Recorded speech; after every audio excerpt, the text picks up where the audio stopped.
খুমটাই কীৰ্তন মণ্ডলীৰ উদ্যোগত আৰু খুমটাই বাগিচা হিন্দু ৰাইজৰ সহযোগত সামূহিক বিবাহ অনুষ্ঠিত কৰা হৈছে আৰু এই সামূহিক বিবাহত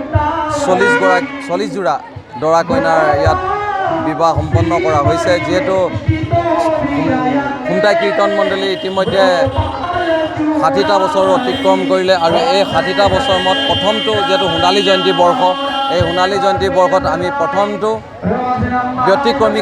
কাৰ্যসূচী হিচাপে আমি সামূহিক বিবাহ অনুষ্ঠান আয়োজন কৰিবলৈ আগবাঢ়িছোঁ আৰু এই সামূহিক বিবাহ অনুষ্ঠানেৰে আমি এইবাৰ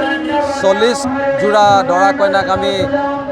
যুগ্ম জীৱনৰ আৰম্ভ কৰাৰ এক বৈদিক পৰম্পৰা মতে এক অনুষ্ঠান সম্পন্ন কৰা হ'ল আৰু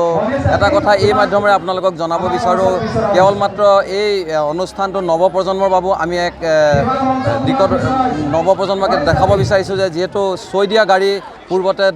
দৰা অহা বৰযাত্ৰী অহা ছয়দীয়া গাড়ীও আমি প্ৰস্তুত কৰি উলিয়াইছিলোঁ যিহেতু ৰাইজৰ মাজত আমি এই প্ৰদৰ্শনী হিচাপে ৰাইজে চাওক বা নৱপ্ৰজন্মই চাওক কিদৰে ছয়দীয়া গাড়ীত আচলতে দৰা কইনা